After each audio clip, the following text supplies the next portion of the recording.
Here we go. Let's make it a good day. We do it our own way. Let's make it a good day. Oh, no matter what they say.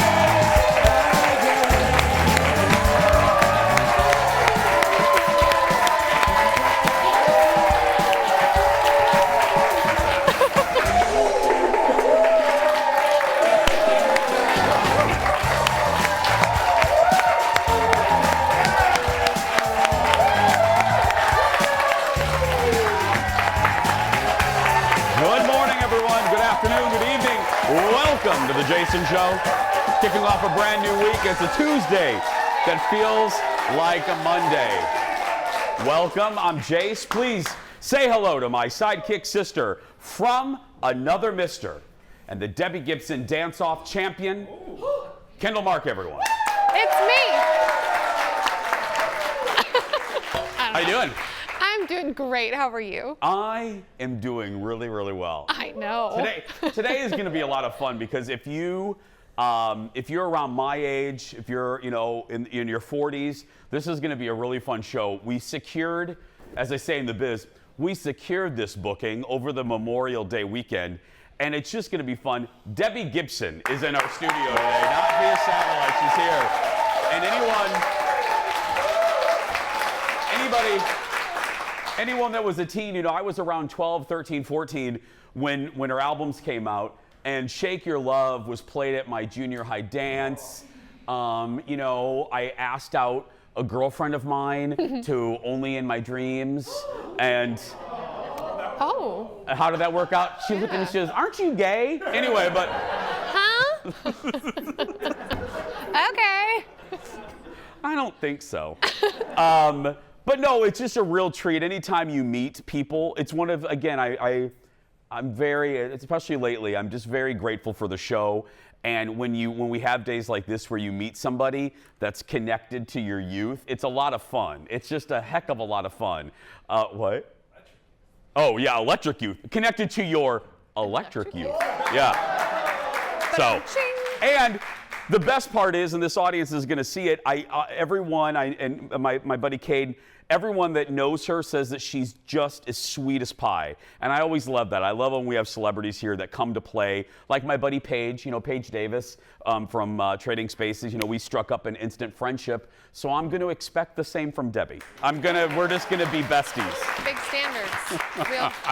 But she kicks off her tour here tomorrow. So if you're in the Twin Cities, if you're watching us from Seattle and our other cities, she'll probably be coming to you. But tomorrow night, meet me at the Fillmore. I'm actually going to go out on a school night.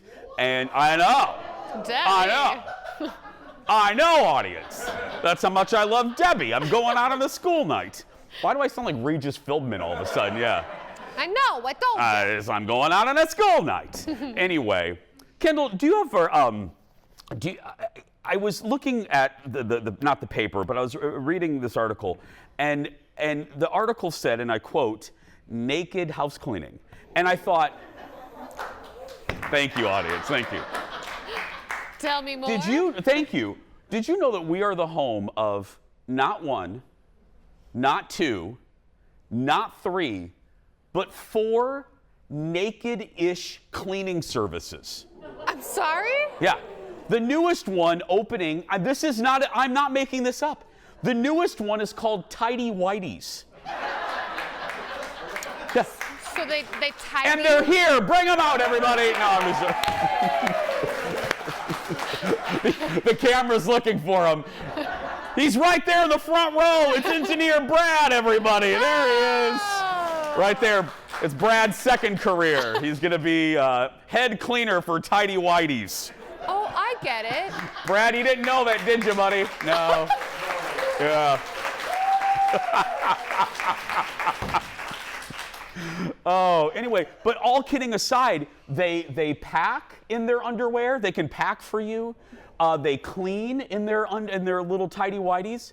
And then like I said, there's 3 others. There are 4 services like this in Minnesota. I wonder what the protocols are. Like, do you have to close the blinds when Tidy Whities is cleaning We your have to be house? respectful. They do have Right. rules. Can you imagine? Because there are pervs out there. You know, you Right. can't. That's you what I can't- mean. You can't be. "Ugh." You know, you gotta treat them with respect. You can't touch them. Oh, obviously. No, it's like the zoo. Like, you can look. You Yeah. just cannot touch it. Yeah, it's just like the zoo, Kendall. It's just Entertaining. But you know, we don't even have one of a lot of things here. But we have 4 naked cleaning services.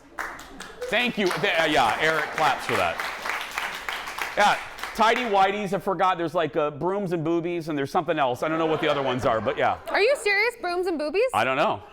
If not, I'm opening it though. I'm taking that name. Let's get started, everybody. It's time for the hot dish. Here we go. Let's roll it.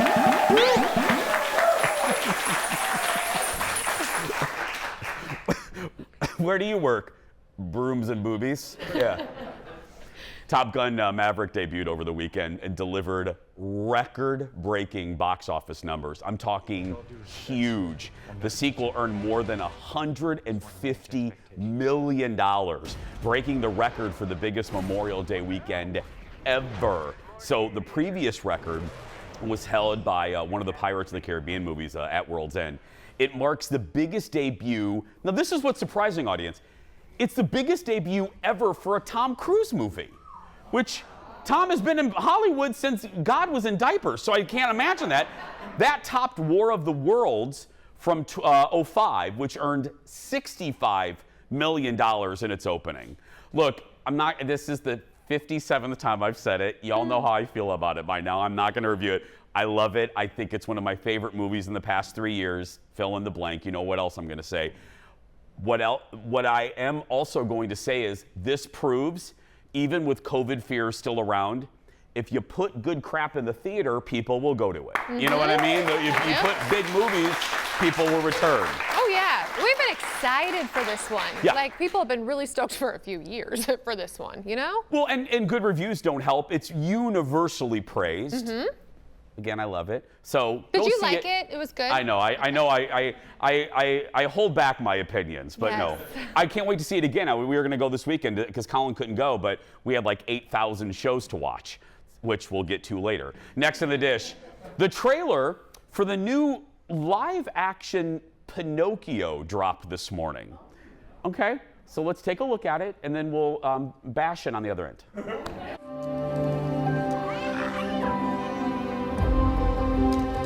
Starlight, star bright, first star I see tonight. I wish I may, I wish I might have the wish I wish tonight.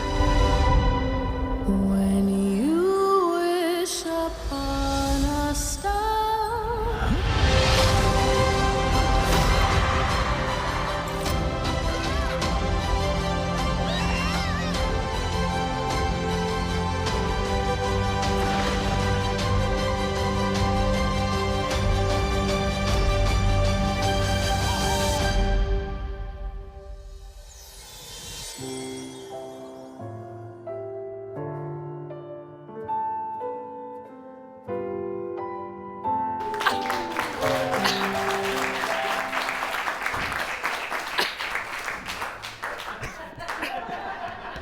The audience knows what I'm going to say right now. So while that clip is playing, our fearless leader, executive producer Jeff says, and I quote like this, "What's that turtle's name?" "You mean Jiminy Cricket?" The cricket? It's a cricket, Jeff. It's not, it's only one of the most famous characters ever in Disney. Yeah. It's Jiminy, aliens could land from Uranus and know Jiminy Cricket. That was bad. I think he also said, is that Geppetto about the turtle? He got that right, yeah. No, he called the turtle that doesn't exist Oh, Geppetto. Geppetto, yeah, Jeff, there are no turtles in Pinocchio. So Tom Hanks is Geppetto, Joseph Gordon-Levitt is the turtle, and Cynthia Erivo is the blue fairy. This proves, people go, oh, you just love Disney. You say, no, I'll bust on them when I need to. We don't need this. We do not need this. This story's been told 5,000 times. And we think about the fundamentals of the story. Pinocchio scares the crap out of me. Still creepy. Thank you. Lonely old dude makes a wooden boy.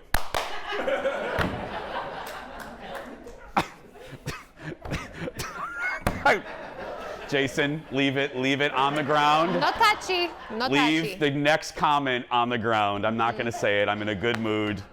But No touchy. But it's creepy. Then remember they go to that carnival and they drink that seltzer, and then one of them lies and he turns into a jackass. They turn into a donkey. Oh. He does. I'm not kidding. The kids turn into a donkey. Pinocchio turns into a donkey, and they're swallowed by a whale. I don't think I got that far in the first movie. Yeah. Oh. They scared me. What do you mean they didn't go that far in the No, first movie? I don't think I got that far in the first movie. I think yeah. I was too nervous about the whole thing. Yeah, you're smart. Anyway, if you want to see it, it goes on Disney Plus later. Next on the dish, drama on the set of Fox's primetime show So You Think You Can Dance. So here's the deal. When was the last time we had drama on that show? Matthew Morrison has been kicked off the judging panel.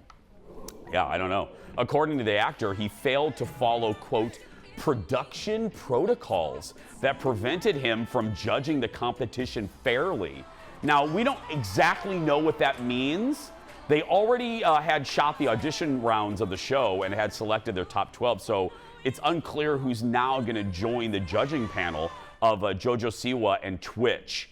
So immediately when you hear protocols in this era, we all think COVID. No, I don't think it's COVID. I think something else. Did he make out with somebody? I don't know. I mean, look, I'm not, I mean, alleged. Look, none of us want to be sued. I mean, my guess is maybe he went on a date with somebody, you know? I'm just saying, maybe he made out with someone. I'm putting it as guessing. mild as I can. A date, I know, in air quotes. I'm just saying. Just saying. Maybe he was like, hey, after you cha-cha, come over, you know? Cha-cha on over this way, girl. And then cha-cha over here. I don't know. Well, I guess we'll find out eventually. Maybe not, no, because it's probably an HR issue. So, all the gossips will get it. yeah. And then we'll tell morons like me will continue to pontificate about it. Yeah, anyway, we're going to take a break. We have such a good hour. Go get some more OJ, some more coffee, Sanka, and meet me back here in just a minute. Back in a moment.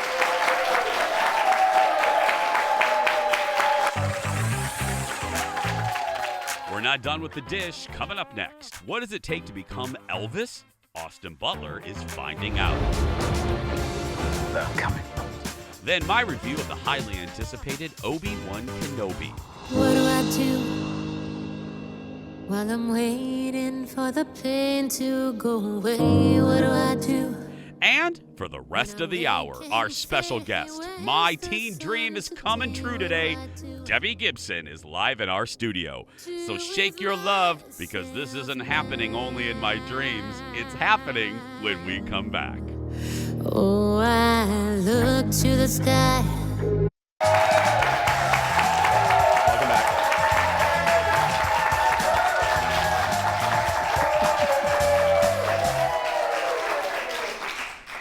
So I have two Debbie Gibson updates. The Thank you. first is, during that commercial break, Erin Schwaberini, who handles our audience and is my dear friend, got an alert over her Janet Jackson headphones.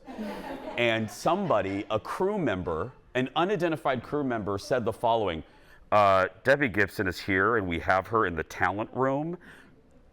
We don't have a talent room. I've worked here for 20 years. For the love of God, I got ready backstage for 3 months. I don't know what the talent room is. So I hope she's here. She's not at Care 11, is she? I mean, we don't have her. Now we do know she's in a talent room in Fox 9, right?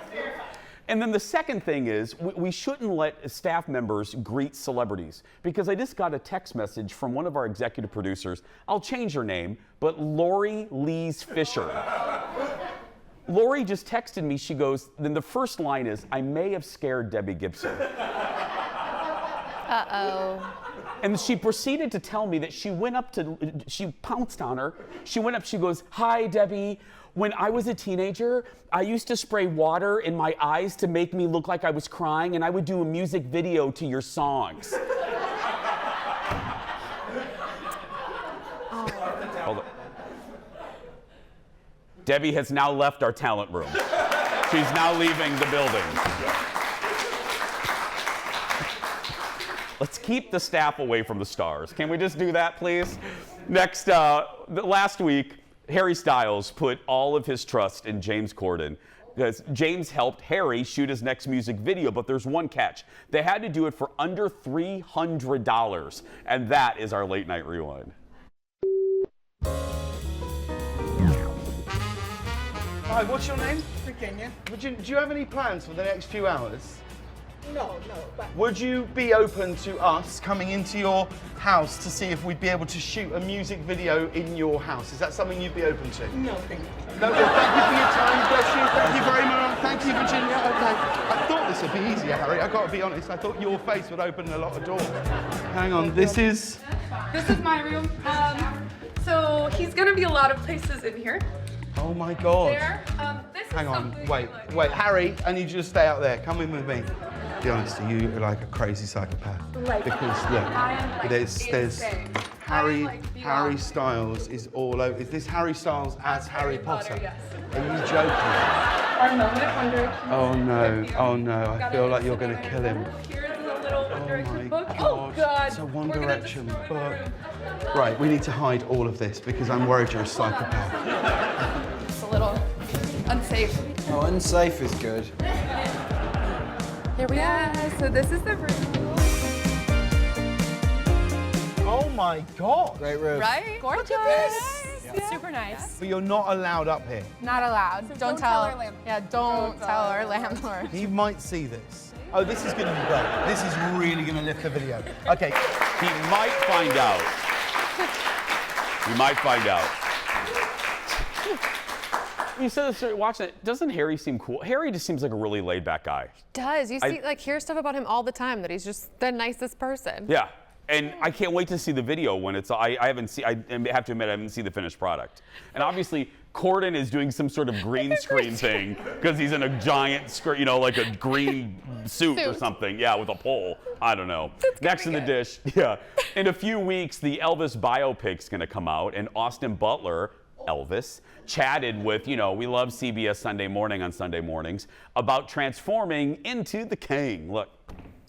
When you look at Elvis as this iconic superhuman figure, it's hard not to feel small. And so for me, my task was finding as much humanity and similarity and the realness as I could. One similarity, both Butler and Elvis lost their mothers when they were 23.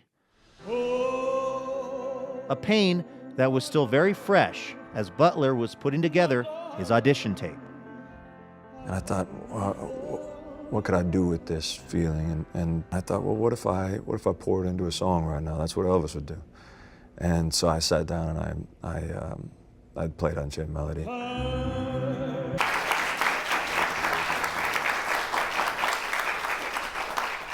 He sounds like Elvis. He sounds just like Elvis.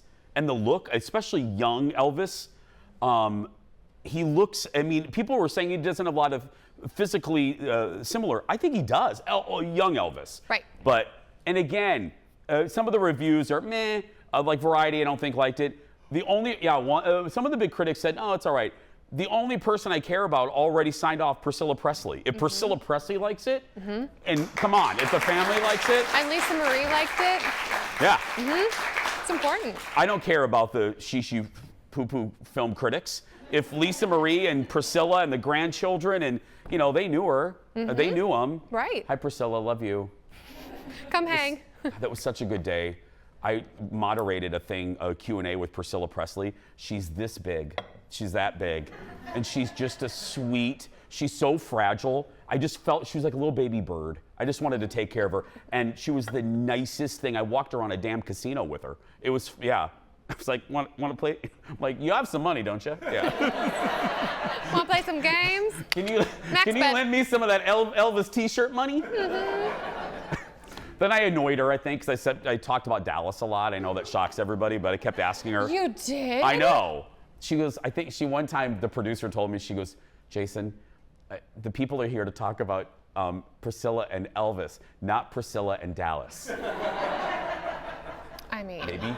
Maybe this should be a separate show. Right. Yeah. Next in the dish, a song from the 80s has finally hit the top of the charts thanks to the new season of Stranger Things. Do you remember this song? It's you and me. It's you and me. You won't be unhappy.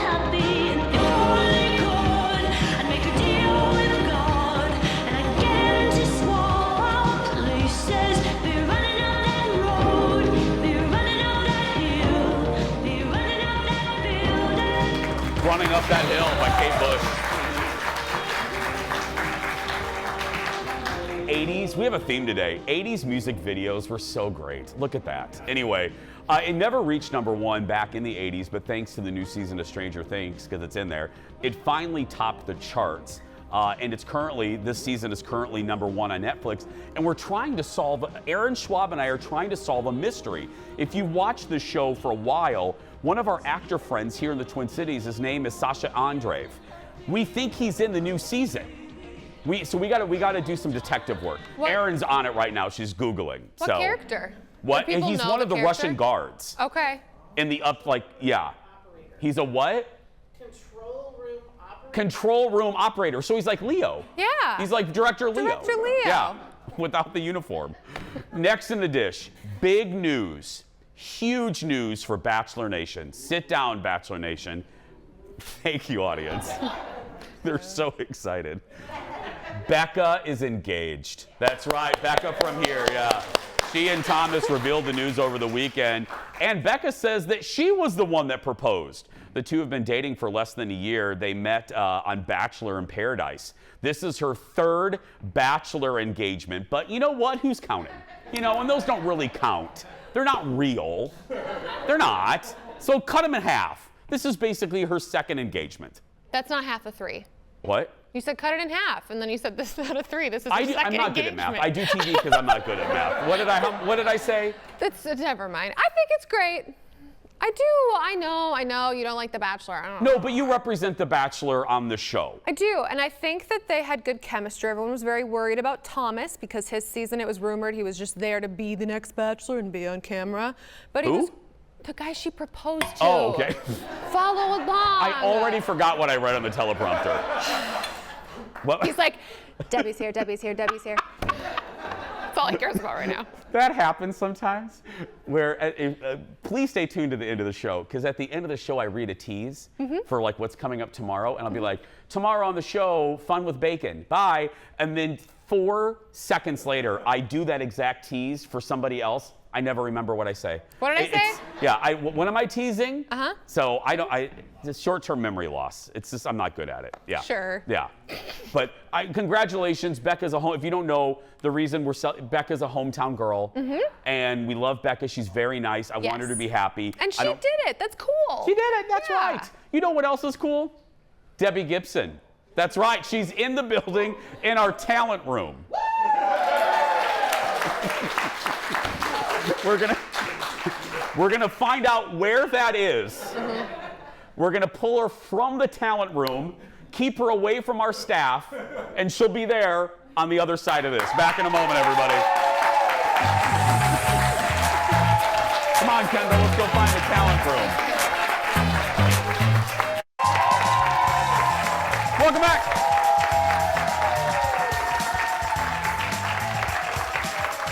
Welcome back, everybody. Well, if you're around my age, there's no doubt that you danced to her music in junior high or high school, or you sang along to her countless hits from the late 80s and early 90s. I'm talking about the one and only Debbie Gibson. Her music helped define a generation, my generation.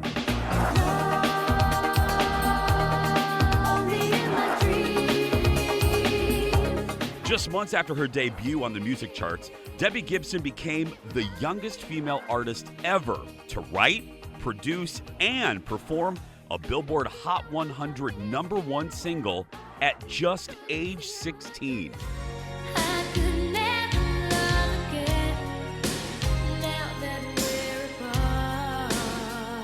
Debbie did it again a few years later, finding even more success with her 2nd album. I love that one. Electric Youth spent 5 weeks at #1 and featured her biggest hit yet.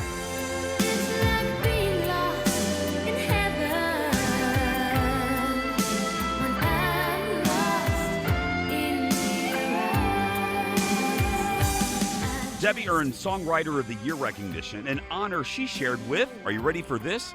Bruce Springsteen that year. Debbie would go on to perform on Broadway in Les Mis, Cabaret, and Grease, along with acting in TV shows and movies. Now she's back with her 10th album, her first in 11 years. This is me not loving you. Ooh, ooh. No more storms to weather. Well, Debbie never stopped performing, and she's kicking off her summer tour tomorrow night right here in Minneapolis. Ladies and gentlemen, give it up for Debbie Gibson, everyone.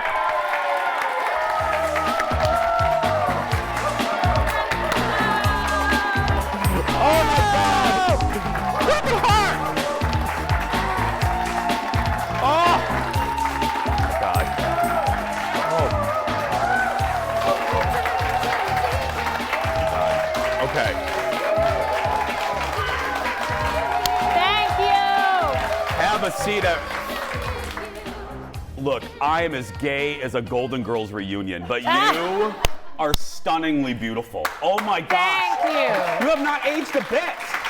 Thank you. And listen, I have my little RV on the road with me, parked in front of the hotel, and I got ready in it this morning, so I feel a little like, woo, because we're in rehearsal mode, but we had to come see you on this trip. Oh my God, I had mean, to come see you. So thank you for saying that, because I was doing the girl thing of like, my eyeliner and my hair, you know, nothing was right this morning. So thank you for making me feel good. No. Let me tell you, everything is right this morning. Everything is right. Thank you. How you doing? I'm great. How does it feel? And we'll talk about the new music in the next segment, but overall, how does it feel generally to be back on the road? I mean, with the pandemic and everything, is it equal parts tiring and exhilarating? I mean, listen, it's definitely like road life can be kind of a grind, but we're at the beginning, we're in rehearsals, which is oddly possibly the hardest part, because after this, I can sleep till noon. Yeah. You know, this is like the stress of getting it together because we want it to be great. But you know what, more so than being back on the road, it's exciting to be having this moment with new music. Like, it's been a moment for me for like probably since I did the mixtape tour with New Kids on the Block a few years ago. Yeah. And my career in the last few years, it's just, I've pinched myself because I'm 35 years into my public career. And I've been in it long enough to know that the moments don't happen all the time. Like, I've been working the whole time. Yeah. Doing theater. I've been to Minneapolis with Funny Girl, not Chicago, Cinderella, the Joseph Tour. Like, I've been through here. You've been in this building before. We found, I mean, we don't have it right now, but I mean, like, this is your life. But I mean, we were realizing, you came through. You've been here, So like I've never stopped, but it's lovely when kind of like the pop culture landscape finds you again, and they're like, oh, you're still doing what you're doing. And so, you know, Joey McIntyre and I remade Lost in Your Eyes last year, and we did Vegas dates together. And so it's just been like a really, really sweet career and life moment for me. When you do look back, though, because I think the reason we had the guys from 98 Degrees on, and we were talking about everything is cyclical. Yes. And I think, you know, our era of music is having a moment, and has been for about 5 or 6 years. Mm-hmm. When you go back to the beginning, and I was reading, you know, that package had all of your stats and all of your numbers, which, you know, as a fan, I forgot. When you think of that time, Debbie, in a capsule, what's the first thing that rises to the top when you think of that era of craziness? So I'm going to say something that's going to make me cry because I'm tired, but it's okay. I think about my mom, who I lost this year. But that is the first thing that comes to mind because she was so instrumental. I always say I wouldn't be having this moment if I didn't have that moment, and I wouldn't have had that moment without her being, can I say badass on your show? Absolutely. A badass pioneer woman who really kind of set the tone for the momagers and that female executive who went toe-to-toe with those male executives to protect my creativity, my sanity, and my childhood. And so when I can't think of, sorry. No, it's okay. How many of you guys have lost? I've lost my dad. It's, you know, it's only been 4 months, but I celebrate her. And going into this tour, I celebrate her because it's the first tour I'm doing, and she's not present. My amazing manager Heather is, who she actually kind of discovered and mentored. So it's this full circle moment for me, and it's a very bittersweet thing, but that era to me like really belongs, the credit belongs to her. Because I'm sure you saw it at the height of the craze. And I think about this a lot, it's all about the good foundation. I'm sure you saw contemporaries of yours go down the wrong path because they didn't have your mom. They didn't have somebody to ground them and let them know. Because I always think, I heard this once, that fame is hard for an adult to understand. It's nearly impossible for a kid to wrap their brain around. Yes, and the thing that was interesting was, like, musically, creatively, in showbiz, I always felt older than my years. I felt in charge, I felt in control, I knew what I wanted, I had a vision. But I took my stuffed animals with me on the tour bus. So I was like running a rehearsal and signing checks, and then I was like playing Pictionary with my little sister Denise, and with my dancers, one of whom's here today and has been dancing with me because we went to high school together. He's been dancing with me and choreographing for me since we're 16 and 17 years old. So I love that. But I've always had that, like, without having those people around and that grounding foundation, who knows where I definitely wouldn't be sitting on the couch at the Jason. Well, I'm telling you. Well, we're just getting started. We have the rest of the hour with Debbie, so go get some coffee and some whatever you're drinking. Be sure, hey, by the way, I'll be there tomorrow too. Drinking. Yeah, it could be a Bloody Mary. I don't care. I don't judge. No Judge Judy here. For me. Yeah, be sure to get tickets to see Debbie tomorrow night at the Fillmore. It's a beautiful facility. It's such a great venue in Minneapolis. Head to DebbieGibsonOfficial.com. And if you're watching us from our other stations around the country, she's coming towards you. Trust me. We'll be right back. More with Debbie after this. Thank you for doing this. Thank you. Welcome back. Fun day. Woke up thinking, I always say this when I wake up, I'm like, oh, I'm really glad we have a show today. I put on the fancy cologne and everything. Anyway, I'm thrilled to have Debbie Gibson on today. She's kicking off her summer tour tomorrow at the Fillmore in Minneapolis, featuring, of course, her greatest hits and new music, including this. So I'm not missing hearts on the ground, not missing the way you cuff your jeans and sing only in my dreams off key. Not me. This is me not loving you. Me Not Loving You, from her album The Body Remembers. It is like a muscle, Debbie, but what was it like? Because this is, correct me if I'm wrong, the first album in about 10 years, is that right? I mean, it was my first original pop album in 20 years.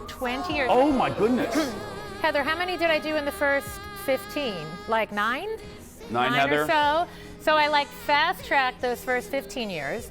And then, like, I constantly write songs, but I'm a realist. I'm like, this is mediocre, or this is really special. Like, I know the difference. Like, this is staying in my diary, And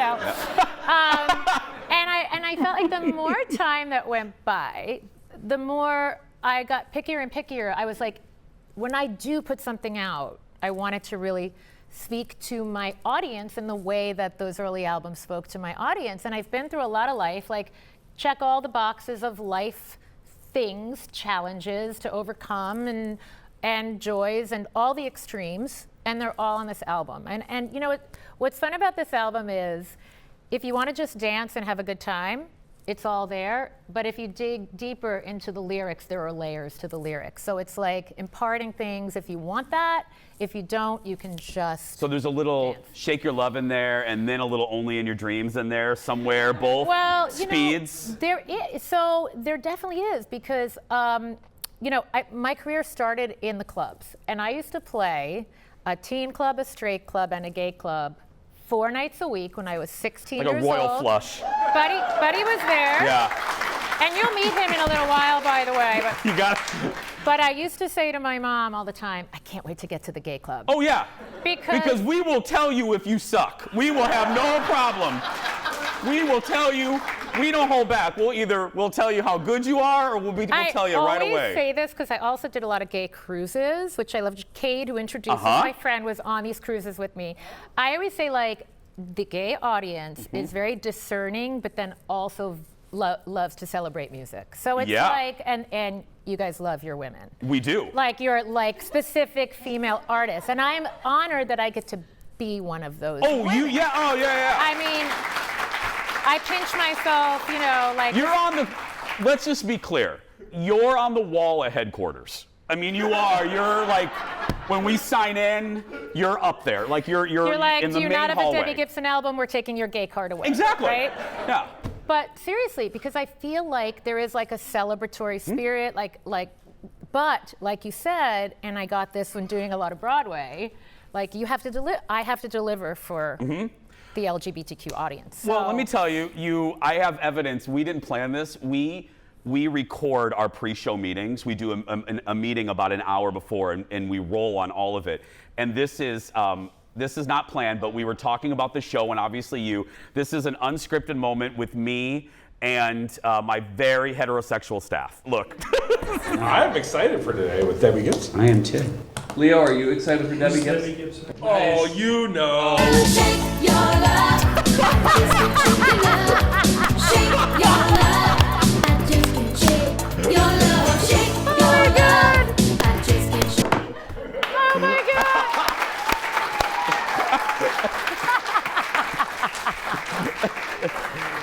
That's amazing. Yeah. That's amazing. Breaking the stereotype that we all know how to dance. That's right. Yeah. No, complimenting you, going back to your songwriting, and I don't know if the audience knows this, you know, us super fans do. Correct me if I'm wrong, you wrote Only in Your Dreams when you were, how old? I was 13. Think about that, audience. And then it was released at 16. And it's funny because I don't know if you saw, if you follow me on social media, I recently had an interaction with Mariah because she had written me a handwritten note at the time saying like, I said in an interview like, well, Debbie Gibson has a deal, so I should have a deal. She goes, and I didn't mean it like in an insulting way, I meant it in an inspirational way. And then we were having a banter and we were reminiscing because she was like, oh my God, your song Only in My Dreams. And I was like, she needs to record that for me, even just for me. She did in my DMs. But when I set out to write that song, so I wrote a lot of songs, just like I said, like kind of like kids writing diaries, but I put mine to music. But that song, I went to this my parents took me to this Sam Ash music show at one of the little hotel motels on Long Island. And you go from room to room and you look at equipment. And I was like this little weird, freaky techie girl. So I was like, I want the Lynn drum machine because that's what's on every hit record. I was obsessed with the radio, pop music, and my mission was to have a pop hit. So that song, I created this little beat with the Lynn drum machine. You have it in your phone, Heather. We can maybe you have it with you? We could play it maybe later. Oh, yeah. So I have the demo, so we're really off the cuff here now. It's fine. Yeah. So, but let's no, do this. We got to take a break. Let's do this. I want to finish this on the other side. Plus, look, they're going to kind of, sort of try to teach me to dance. You can see Debbie tomorrow night at the Fillmore. Again, head to DebbieGibsonOfficial.com to get your tickets. More with Debbie when we come back. Back in a moment. I'm like, long story long. By the way.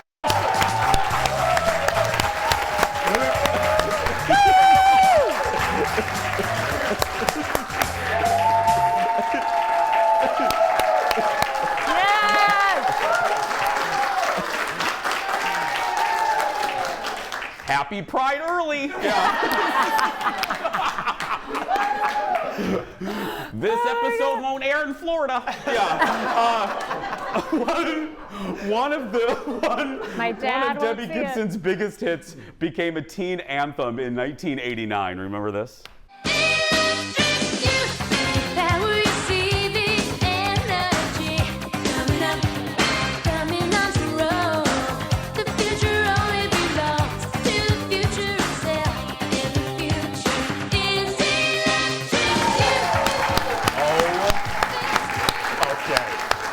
I will never look at that video the same way.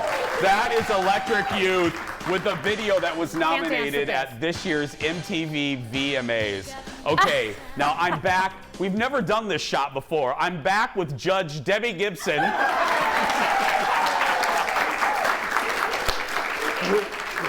And we're joined by Eddie and Buddy, known as the Bookend Baldies. Give it up, everybody. Thank you. Okay, and Debbie's just critiquing. So this is. Well, I mean, this is an audition. Like, if you're willing to shave your head, you might be able to First get in the thing. group. I'm just saying. We gotta take care of that. Well, that's fun. That's the shaving is the after show. We'll do that. Yeah. Okay, so are we gonna now? You guys show me some basic moves here. Okay, so we're gonna teach you the chorus, the Okay. original chorus from that video. Because if you guys Buddy's in that video that you just saw with the beautiful mullet. Red vest and the mullet. Right there in the red vest. In the red vest. I used to have a lot of hair. Okay, first things first. You're gonna start in what we call a wide second. Do you know that? Okay. A wide second. Yeah. Wide second.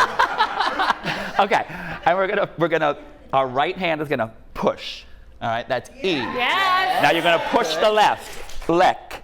You're gonna take it out, trick. You're gonna feet drop come it together. over, youth, and you're gonna jump it up. Boom. Oh.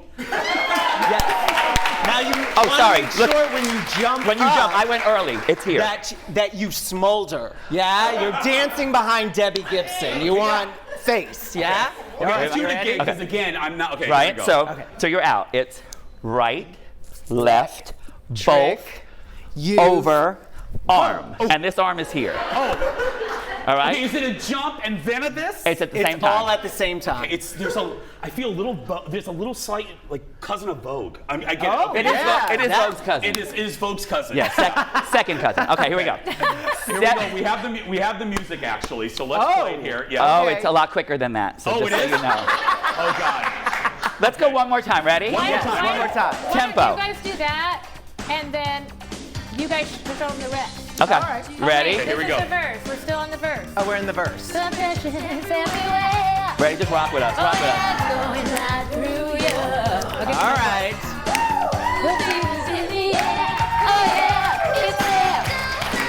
Are you ready? I think Here it comes. Ready. Here it comes. Take it, boys. And electric youth.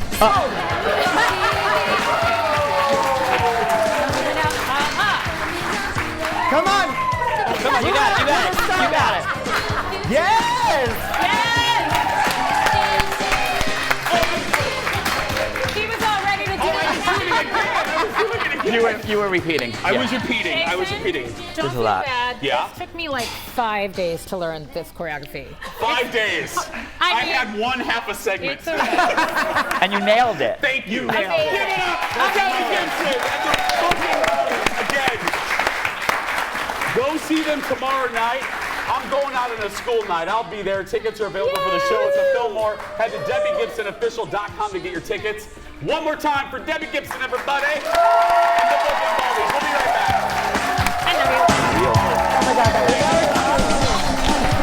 You're amazing.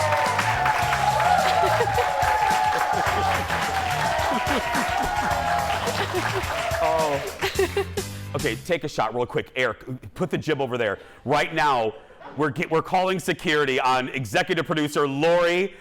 She has accosted Debbie Gibson right there. Run, Debbie, run! Run! Debbie, don't encourage that behavior. Oh, we got to go. This is usually the shortest segment, so I'll just use it to say this. I say this a lot with celebrities. And you know what I'm going to say. You can always tell the good ones by how they treat our crew and how they treat our audience. And what you didn't see was in that break, Debbie made a point to forget us, thank God, and went over and she wanted to talk to the audience. You know what I mean? And spend time with them. We're going to take a break. We'll be back right after this. Back in a moment.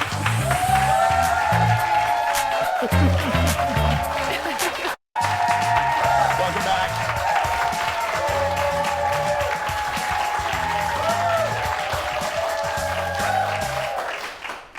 This just into the Jason Show control room. Debbie Gibson has filed a restraining order against Lori Fisher, producer Lori. Yeah. No, go see the concert tomorrow. It's just, what a great hour. She was wasn't it? amazing. And gorgeous. Yeah, that was awesome. Yeah. I mean, look, that jumpsuit and then the guy's jumpsuit, the Bookend Baldies, that would be like the little Bookend Fatty. Go out there and be yourself. No one can tell you're doing it wrong.